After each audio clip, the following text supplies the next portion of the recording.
You taking off from there? No, I'm gonna take off the grass. Watch this thing.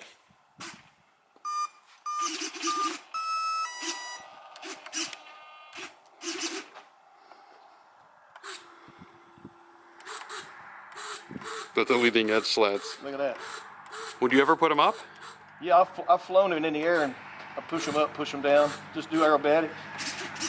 Right That's now, a ton of control surface. yeah, I'm using about 40, 45 degrees on all throws.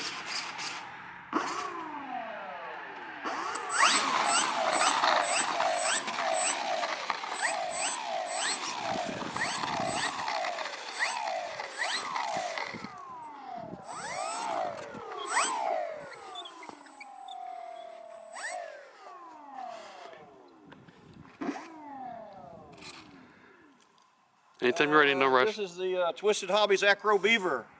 Okay. If you guys want to learn some 3D, this is the cheapest way you can learn without really breaking the bank. So all the guys that watch this, I mean, you can't beat the price. It's made out of good foam, hard foam, and it flies great. Even with the wind today, I'm going to try to do a little bit of 3D. The wind is blowing gusting 15, 20. So let's see what she can do, and hopefully we get it back in one piece.